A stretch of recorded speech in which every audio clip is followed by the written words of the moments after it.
రాష్ట్ర ముఖ్యమంత్రి రేవంత్ రెడ్డికి భూముల వ్యాపారంపై ఉన్న శ్రద్ధ రాష్ట్ర అభివృద్ధిపై, ముఖ్యంగా వికారాబాద్ జిల్లాపై అసలు లేదు అని మాజీ ఎమ్మెల్యే డాక్టర్ మెతుకు ఆనంద్ పేర్కొన్నారు. శుక్రవారం బీఆర్ఎస్ వర్కింగ్ ప్రెసిడెంట్ కేటీఆర్ జన్మదిన సందర్భంగా గురువారం వికారాబాద్ పట్టణంలోని రామయ్య గూడలో పిల్లలకు నోట్ పుస్తకాలు, పెన్నులు అందజేసి అనంతరం వికారాబాద్ ప్రభుత్వ ఆసుపత్రిలో రోగులకు, వారి సన్నిహితులకు అన్నదాన కార్యక్రమాన్ని నిర్వహించారు. ఈ సందర్భంగా ఆయన మాట్లాడుతూ, కొడంగల్ పర్యటనకు వచ్చిన సీఎం డెవలప్మెంట్ మీద దృష్టి పెట్టలేదన్నారు. వచ్చే ఎన్నికల్లో మళ్లీ బీఆర్ఎస్ ప్రభుత్వం వస్తుంది అని, సీఎంకు ఓటమి భయం చుట్టుకుంది అని స్పష్టం చేశారు. ఈ కార్యక్రమంలో బీఆర్ఎస్ నాయకులు, కార్యకర్తలు పెద్ద ఎత్తున పాల్గొన్నారు.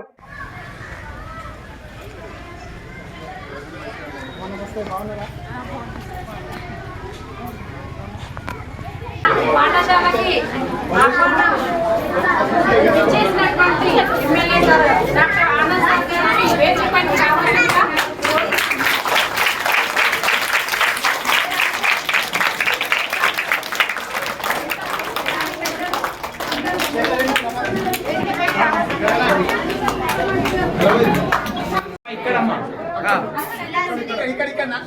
ఓకే రైట్ అన్న 1 సెకండ్.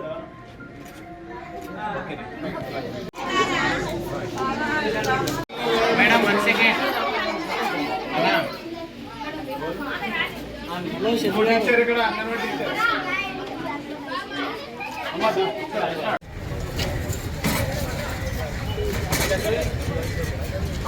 కేటీఆర్ బర్త్డే ఉందమ్మా, అందుకని రోజు మీద భోజనము కేక్ కట్ చేస్తున్నాం. తెలుసా కేటీఆర్ ఎవరో తెలుసా? కేసీఆర్ కొడుకు, కేసీఆర్ గారు తెలుసు, వాళ్ళ కొడుకు కేసీఆర్ గారు కొడుకు. జన్మదినం ఉన్నది రేపు,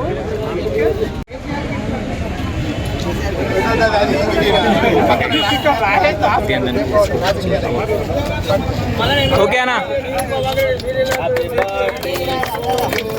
Happy birthday to you, KTR. Happy birthday to you. Long live, KTR, long live.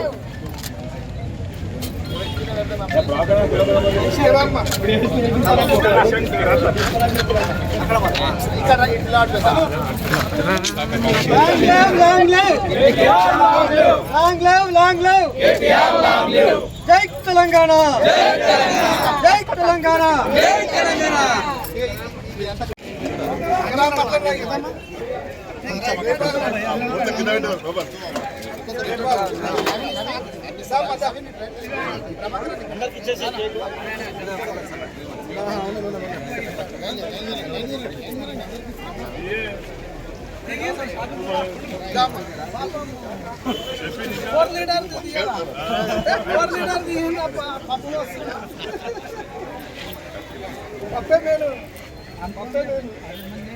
అమ్మ ఇక్కడ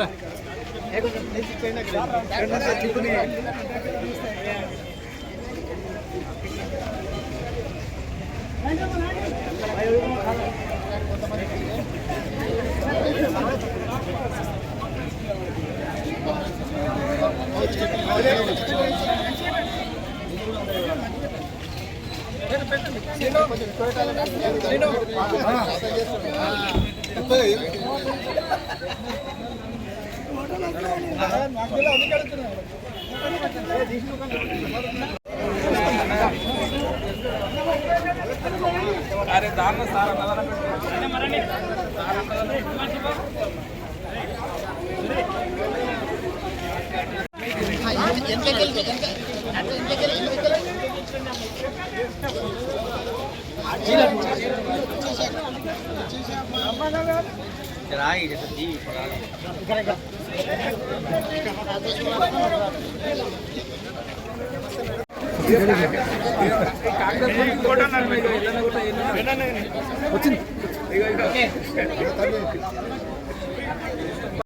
సిరిసిల్ల ప్రస్తుత ఎమ్మెల్యే గౌరవ కేటీఆర్ గారి 50వ పుట్టినరోజు సందర్భంగా ఒకరోజు ముందుగానే మేము ఈరోజు సేవా కార్యక్రమాలు చేయాలనేటటువంటి ఉద్దేశం చేత స్టూడెంట్స్ దగ్గరికి పోయి వాళ్ళకి ఏ విధంగా విద్యార్థులకు మనం సాయం చేయొచ్చు, పేషెంట్ల దగ్గరకు వచ్చి హాస్పిటల్కి ఏ విధంగా సాయం చేయొచ్చు, అని ఇట్లా సేవా కార్యక్రమాలు చేస్తున్నాం.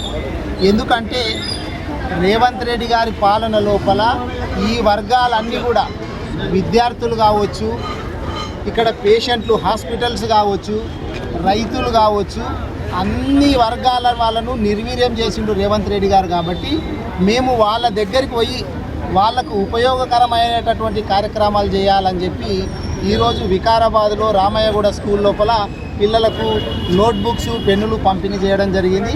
అదేవిధంగా వికారాబాద్ గవర్నమెంట్ హాస్పిటల్ను పట్టించుకునేటటువంటి నాదుడు లేదు, దూది ఉంటే సూది లేదు, సూది ఉంటే దూది లేదు, ఇట్లా ఉంది పరిస్థితి. ఇక్కడ ఎప్పుడు కూడా హాస్పిటల్కి సంబంధించినటువంటి సమీక్ష ఇక్కడ ఉన్నటువంటి స్పీకర్ గారు ఎప్పుడు చేసినటువంటి పాపానైతే పోలేదు. అన్ని వర్గాలను వంచింది కాంగ్రెస్ ప్రభుత్వం. కాబట్టి మేము ఈరోజు వచ్చి హాస్పిటల్కి వచ్చి పేషెంట్లకు అన్నప్రసాదం చేయాలనే దాంతో ఇక్కడ సేవా కార్యక్రమం చేస్తున్నాము.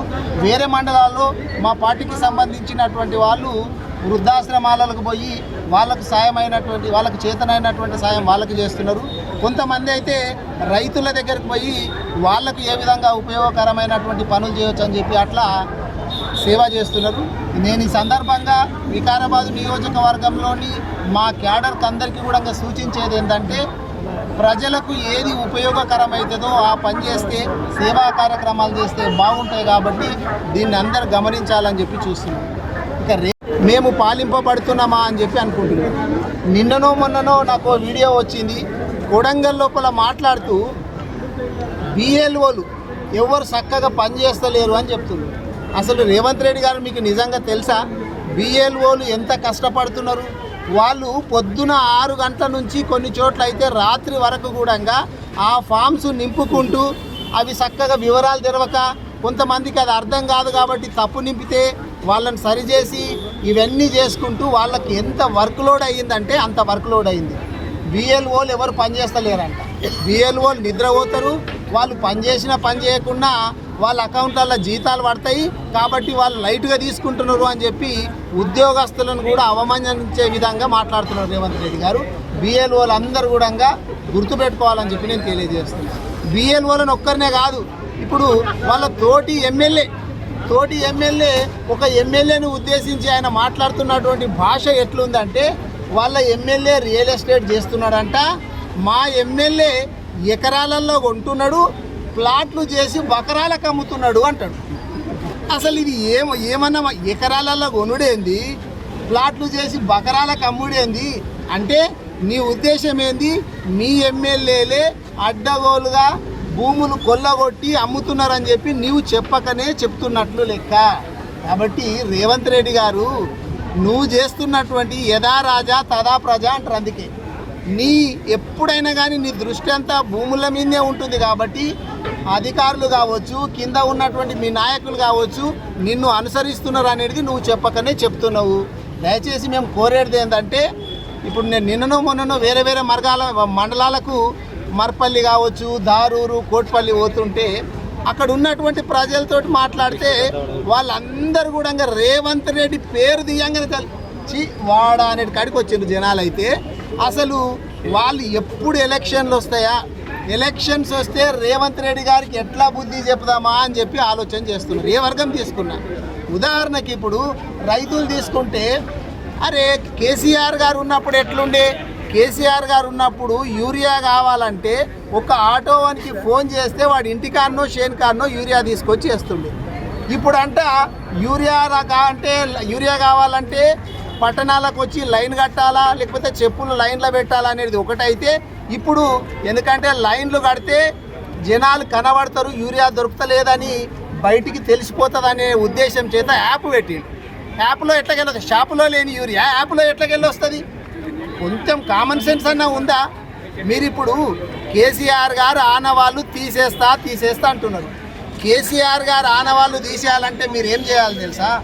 కేసీఆర్ గారేమో రైతులు ఒక్క ఫోన్ చేస్తే వాళ్ళ ఇంటి దగ్గరకో వాళ్ళ పొలం దగ్గరకో యూరియా వచ్చేటట్లు కేసీఆర్ గారు చేసిండ్రు. ఆయన ఆనవాళ్ళు తీసేయాలంటే నువ్వేం చేయాలి తెలుసా? రైతులకు ఫోన్ చేస్తే అదే యూరియా చేనికాడికో ఇంటికాడికో ఫ్రీగా వచ్చేటట్టు చెయ్యి. అప్పుడు నిన్ను రేవంత్ రెడ్డి గారు బాగా చేస్తున్నారు అంటారు. ఇప్పుడు ఊళ్ళల్లో చూస్తుంటే నీళ్లు చక్కగా వస్తలేవు తెలుసా, భగీరథ నీళ్లు. ఇప్పుడు కేసీఆర్ గారు భగీరథ పెట్టినప్పటి నుంచి నీళ్లు చక్కగా వస్తాయి. ఎట్లా నీ పరిపాలన స్టార్ట్ కాగానే నీళ్లు వారానికి ఒకసారో 3 రోజులకోసారి వస్తాయి ఎట్లా? ఎందుకంటే వాటిని భగీరథ నీళ్లను ఊళ్ళు చదువుకోనటువంటి వాళ్ళు, ఊళ్ళు ఉన్నటువంటి జనాలు కేసీఆర్ నీళ్ళు అంటున్నారంట. ఈడ కూడా కేసీఆర్ పేరు వస్తున్నది అని చెప్పి దాన్ని ఆనవాళ్ళు తీసేయాలని చెప్పి నువ్వు వాటిని మెయింటెనెన్స్ పట్టించుకుంటలేవు. వాటిని కేసీఆర్ నీళ్ళు అనకూడదు అంటే నువ్వేం చేయాలి తెలుసా? కేసీఆర్ గారు ఇంటింటికి నల్లా పెట్టి ఒక పూట మంచి నీళ్ళు ఇస్తున్నాడు.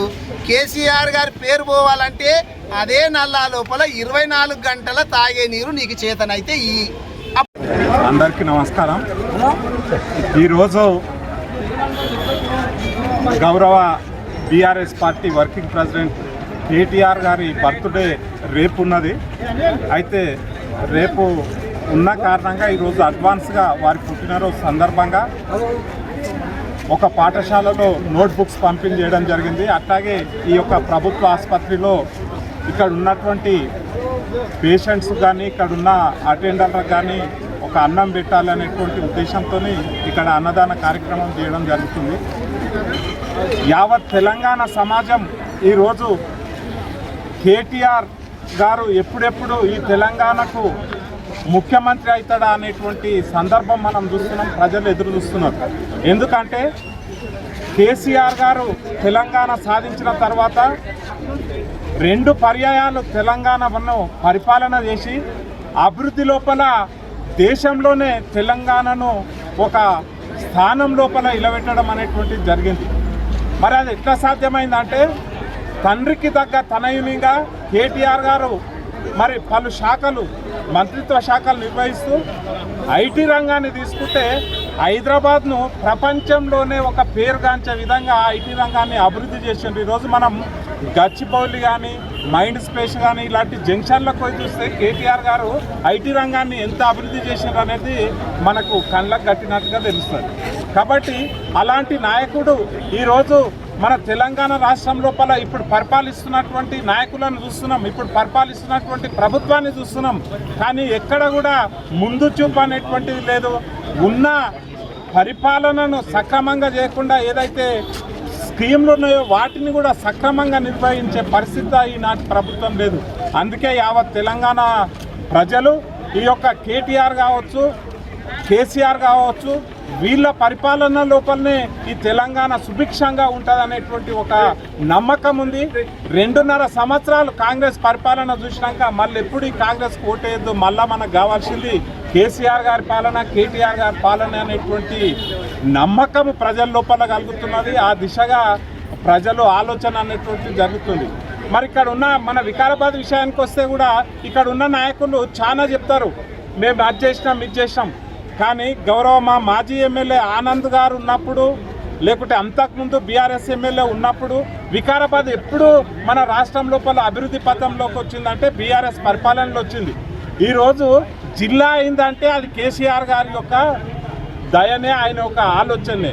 ఈరోజు జిల్లా కలెక్టర్ ఆఫీస్ అయింది, ఒక మెడికల్ కాలేజ్ అయింది, లేకపోతే ఆయుష్ హాస్పిటల్ అయింది. అంటే ఏ రకంగా చూసినా వికారాబాద్కు ఎవరేం చేసిందంటే మా కేసీఆర్ గారు, మా కేటీఆర్ గారు చేసిందే. కానీ ఇప్పటి వరకు కాంగ్రెస్ పార్టీ 2.5 సంవత్సరాలు అవుతున్నా ఎలాంటి అభివృద్ధి పనులకు ఇప్పటికీ వికారాబాద్ నోచుకోలేదు.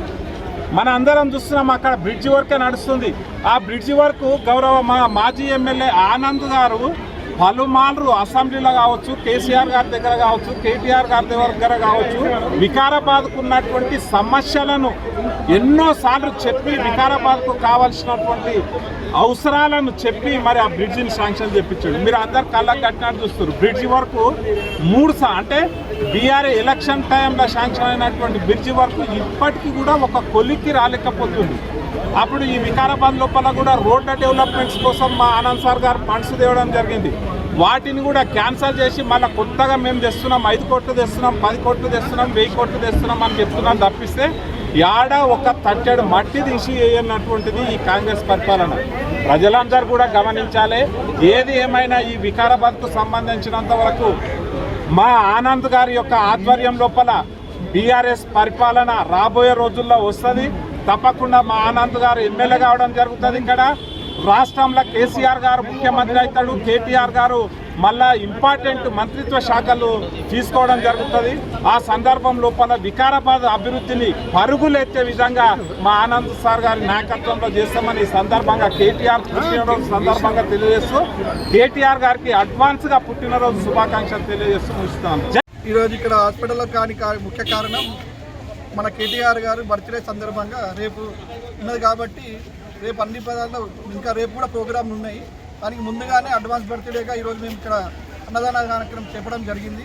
అలానే స్కూళ్ళల్లో బుక్స్ కూడా ఇవ్వడం జరిగింది. రేపటి ప్రోగ్రాం కూడా రేపు ఇంకా బెడ్స్ కానీ బిస్కెట్స్ కానీ రేపు అందరికీ కూడా సేవా కార్యక్రమం ఉంటాము.